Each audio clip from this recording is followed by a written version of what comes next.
Social மீடியால உங்க வண்டிக்கு நிறைய லைக்ஸ் வருதா, ஆனா ஒருத்தர் கூட வாங்க மாட்டேங்கிறாங்களா? அந்த லைக்ஸ, அந்த ஆர்வத்தெல்லாம் எப்படி உண்மையான விற்பனையா மாத்துறதுன்னு பார்க்கலாமா? வாங்க, ஒன்னொன்னா டீட்டெயிலா பார்க்கலாம். இது நம்மள நிறைய பேருக்கு இருக்கிற பிரச்சனை தானே. ஃபேஸ்புக்ல பார்த்தா 300 பேர் விசாரிச்சிருப்பாங்க, ஆனா எத்தனை பேர் வாங்கியிருக்காங்க? ஏன் இப்படி நடக்குது? வாங்க, அதுக்கு என்ன காரணம்னு கண்டுபிடிச்சு ஒரு தீர்வை பார்ப்போம்.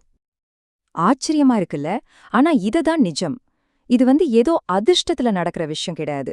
இதுக்குன்னு ஒரு சிஸ்டம் இருக்கு. அந்த சிஸ்டத்தை நீங்க சரியா ஃபாலோ பண்ணீங்கன்னா உங்க சேல்ஸ் கண்டிப்பா அதிகமாகும். அந்த சிஸ்டத்தை எப்படி உருவாக்குறதுன்னு தான் நாம இப்ப பார்க்க போறோம். நம்ம பார்க்க போற இந்த 5 ஸ்டெப்ஸ் தான் உங்களுக்கான சக்சஸ் ஃபார்முலா. இதை மட்டும் நீங்க கரெக்டா செஞ்சீங்கன்னா உங்க சேல்ஸ் பண்ற விதமே டோட்டலா மாறிடும். ரெடியா? வாங்க முதல் ஸ்டெப்புக்குள்ள போலாம். முதல் ஸ்டெப், வர்ற லீட்ஸ எப்படி சேல்ஸா மாத்துறது.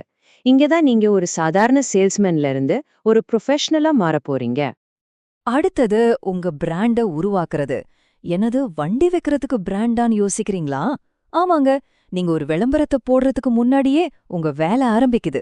ஒரு நம்பிக்கையான பேரை உருவாக்குனாதான் சீரியஸான கஸ்டமர்ஸ் உங்களை தேடி வருவாங்க. ஒரு பிராண்ட உருவாக்குறது ஒன்னும் பெரிய கம்பு சூத்திரம் இல்ல. இந்த 3 ஸ்டெப்ஸ் தான்.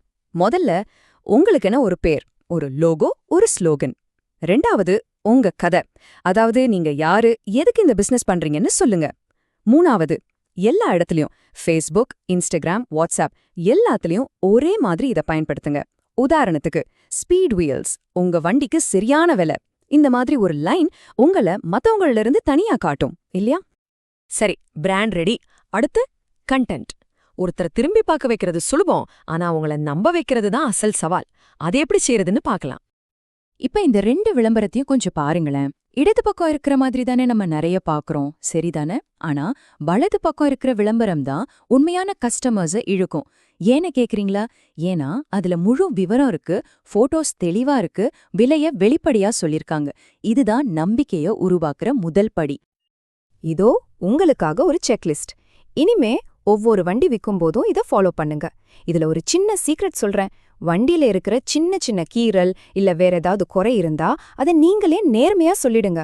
இப்படி ஒரு சின்ன டேமேஜ் இருக்குன்னு நீங்க சொன்னா உங்க மேல இருக்கிற நம்பிக்கை பல மடங்கு அதிகமாகும். ட்ரை பண்ணி பாருங்க.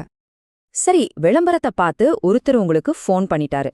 இப்போதான் உண்மையான ஆட்டமே ஆரம்பிக்குது. நீங்க எப்படி பேசுறீங்கங்கறத பொறுத்து தான் அந்த டீல் முடியுமா இல்ல உடையுமான்னு தெரியும். உங்க திறமைய காட்ட வேண்டிய நேரம் இதுதான். இந்த ஒரு வரிய மட்டும் கவனிங்க. காரோட கண்டிஷன், மார்க்கெட் ரேட் எல்லாத்தையும் வச்சு நாங்க 4 லட்சம்னு மதிப்பிட்டிருக்கோம். உங்க ஆஃபரையும் சொல்லுங்க, கேக்குறோம். பாத்தீங்களா, இது எவ்ளோ ப்ரொஃபஷனலா இருக்கு. இங்க நீங்க விலைய வச்சு சண்டை போடல, 2 பேரும் சேர்ந்து ஒரு நல்ல டீல முடிக்க போறோங்கிற ஒரு ஃபீல கொடுக்குறீங்க. இந்த 4 விஷயத்த மட்டும் எப்பவும் மனசுல வச்சுக்கோங்க. குறிப்பா அந்த கடைசி பாயிண்ட். ஒவ்வொரு தடவை பேசி முடிக்கும்போதும் அடுத்து என்ன செய்யணும்னு அவங்கள யோசிக்க விடாதீங்க. நீங்களே சரி, அப்போ எப்போ டெஸ்ட் டிரைவ்க்கு வரீங்க அப்படின்னு அடுத்த கட்டத்துக்கு கூட்டிட்டு போயிடணும். ஓகே, இப்ப நாம கடைசி ஆனா ரொம்ப ரொம்ப முக்கியமான கட்டத்துக்கு வந்தாச்சு. உங்க வண்டிக்கு எப்படி ஒரு பெஸ்ட் பிரைஸ் வாங்குறது, உங்க உழைப்புக்கு சரியான மதிப்பு எப்படி பெறறதுன்னு பார்க்கலாம் வாங்க. இந்த சார்ட் ஒரு முக்கியமான விஷயத்த ரொம்ப தெளிவா சொல்லுது. உங்க வண்டிய நீங்க சரியா மெயின்டைன் பண்ணாலே போதும், அதோட மதிப்புல 15-20% வரைக்கும் அதிகமா வாங்கலாம். சும்மா யோசிச்சு பாருங்க, ஒரு சின்ன பராமரிப்பு உங்களுக்கு எவ்ளோ பெரிய லாபத்தை கொடுக்குதுன்னு. அடுத்ததா இன்னொரு 10% அதிகமா வாங்க ஒரு சூப்பர் வழி. எப்படின்னா, ரொம்ப சிம்பிள். எல்லா டாக்குமெண்ட்ஸையும் பக்காவா வச்சுக்கிட்டா போதும். Original RC, insurance, service records, இவ்ளோதாங்க விஷயம். நீங்க எவ்ளோ ஒழுங்கா இருக்கீங்களோ அந்த அளவுக்கு பணம் உங்களை தேடி வரும். வண்டியோட மதிப்புல நேரம் எவ்ளோ பெரிய வேலைய செய்யுதுன்னு பாருங்க. வருஷம் போக போக மதிப்பு குறைஞ்சுக்கிட்டே தான் இருக்கும். அதனால முடிஞ்ச வரைக்கும் 5 வருஷத்துக்குள்ள வித்துட்டா உங்களுக்கு ஒரு நல்ல விலை கிடைக்கும். அதுக்கு மேல போனா விலை கணிசமா குறைய ஆரம்பிச்சிடும். இங்க பாருங்க, சரவணன் அவரோட அனுபவத்தை சொல்லிருக்காரு. மார்க்கெட் விலையே 3.2 லட்சம் தான், ஆனா நம்ம சிஸ்டம் மூலியமா 3.5 லட்சத்துக்கு வித்திருக்காரு. இந்த மாதிரி உண்மையான கஸ்டமர் அனுபவங்களை நீங்க ஷேர் பண்ணும்போது அடுத்தடுத்து வர கஸ்டமர்ஸ்க்கு உங்க மேல தானாவே ஒரு நம்பிக்கை வந்துரும். அப்போ நாம பார்த்த இந்த 5 ஸ்டெப்ஸ் தான் ஒரு ப்ரொஃபஷனல் செல்லருக்கான ஒரு குட்டி சுருக்கம். இதை நீங்க கரெக்டா ஃபாலோ பண்ணீங்கன்னா நீங்க வெறும் வண்டி விக்கிறவர் இல்ல, ஒரு வெற்றிகரமான பிசினஸ் பண்றவர். இதுல எந்த சந்தேகமும் இல்ல. கடைசியா இந்த ஒரு கேள்வியோட நான் முடிக்கிறேன். நீங்க ஒரு டீல முடிக்க பாக்குறீங்களா இல்ல ஒரு நல்ல பேரை சம்பாதிக்க பாக்குறீங்களா? யோசிச்சு பாருங்க. இன்னைக்கு வர லாபத்தை விட நீங்க உருவாக்குற அந்த நல்ல பேர் தான் உங்களை நாளைக்கு பெரிய இடத்துக்கு கொண்டு போகும். உங்க பிராண்டே உருவாக்குங்க. வாழ்த்துக்கள்.